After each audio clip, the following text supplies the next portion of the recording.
Welcome back to Cancer Buzz. I'm your host, Summer Johnson. Today, the first in a series of episodes from ACCC's 51st Annual Meeting and Cancer Center Business Summit.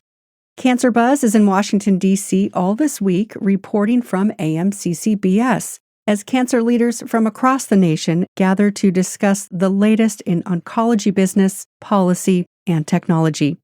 To kick it all off, we're joined by Dr. Mandi Pratt-Chapman with the George Washington University Cancer Center.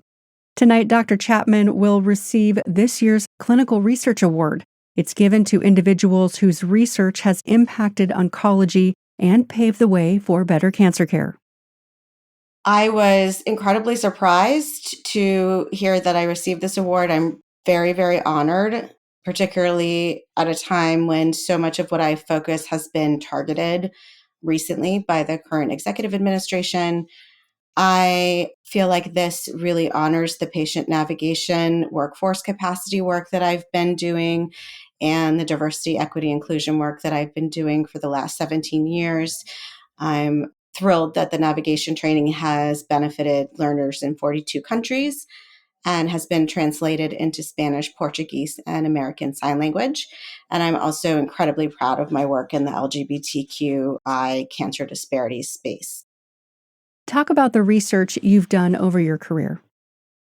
My primary three research areas are in patient navigation workforce capacity development, cancer survivorship care guideline development, and cancer health equity. So I worked with colleagues in 2013 to develop consensus-based core competencies for oncology patient navigators that served as the basis for a no-cost oncology patient navigation training, the fundamentals, which we released in 2015. I'm super excited to share that we are releasing an updated training in just a few weeks as we celebrate our 10-year anniversary of the patient navigation training. I also have worked with clinical experts and the American Cancer Society to publish 4 clinical practice guidelines to share what we currently know about breast, prostate, colorectal, and head and neck cancer survivorship care as part of what was a CDC-funded National Cancer Survivorship Resource Center. I know you've been working with a focus in cancer health equity. Talk to us about that research. I've also worked very hard over the last 5 years to build the evidence base and advance cancer health equity, particularly for racial, ethnic, sexual, and gender minorities.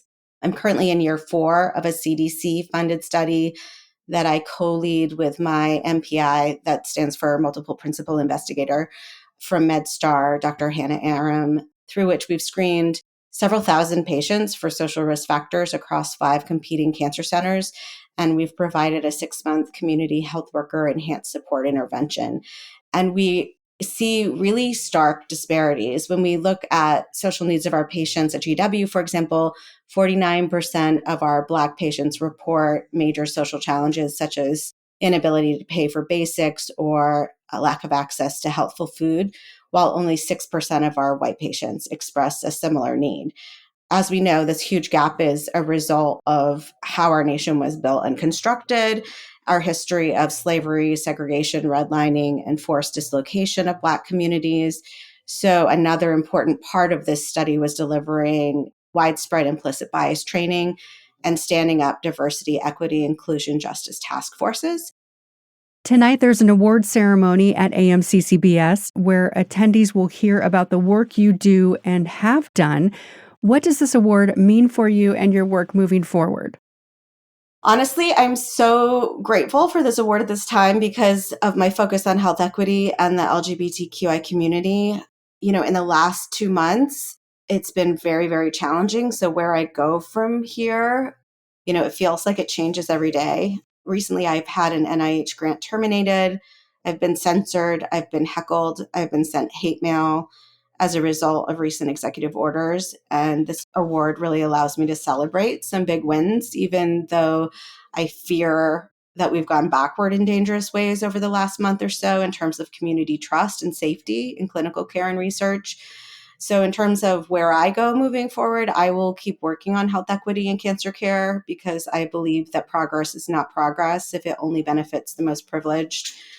I believe everyone deserves exceptional cancer care and that the challenges to those who've been historically erased, as we see again happening now, And those who've been dismissed, denied care, and intentionally or disproportionately economically burdened, these people deserve to be seen, heard, and cared for, and they deserve to be leading science and clinical care in the future.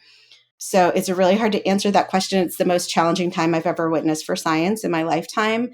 And I think it's going to take all of us standing up for what's right and resisting what's wrong, and a lot of patience, time, and resources to even get back to where we were before January 20th. But I do really believe that there's so much to do and we all have so many blind spots. I'll continue to work very collaboratively with people who have different types of knowledge and different lived experiences to advance health equity as long as I'm able to do so. Finally, talk to your colleagues. What would you like to tell other researchers? I would say find people smarter than you that you like and work with them. That's what I've done. Do what you love and are passionate about. And it's really hard, but keep writing and submitting grants. All of us get a lot of rejections. It's part of the process. So you're not alone. Just keep going. Thank you, Dr. Pratt-Chapman.